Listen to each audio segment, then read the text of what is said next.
guys. Nagawa na natin yung ating paste. Ito na yung aking grenade. Dumating si sir kaya hindi ako nakainit. Ngayon, magigisa tayo ng kuha tayo ng kalay.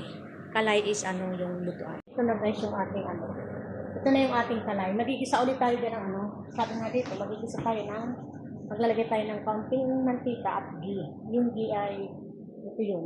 Pakikita ko sa inyo. Ito kasi yung papasarap ko. Ano ba yun? Ito. Ito guys. Ito yung ghee. Parang din, parang oil din. Pero ito yung mga nilalagay sa mga tinapay. Tapos, onion ulit at green chili. Pero hindi na ako maglalagay ng green chili. Nagulat ako. So, ito na guys. Maglagay na tayo ng kaunti.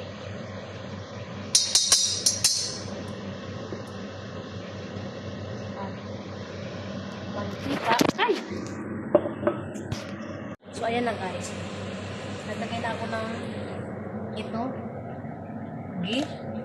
Bigyan natin ng konting oil. Tapos, igisa na natin yung sibuyas.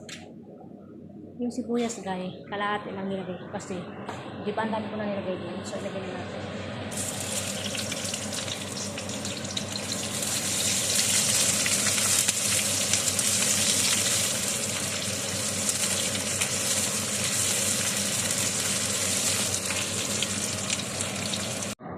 Ilagay na natin to guys, yung paste.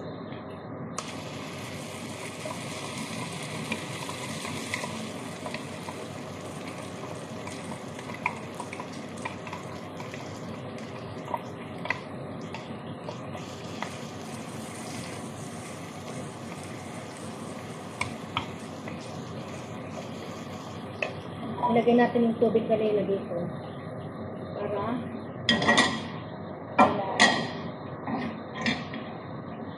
ito.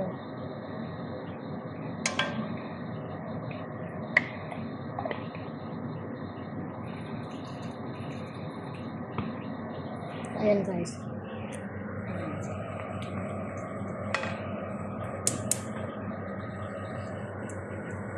Tapos ininit ko yung yung sampurado. Kasi kakain yan si sir.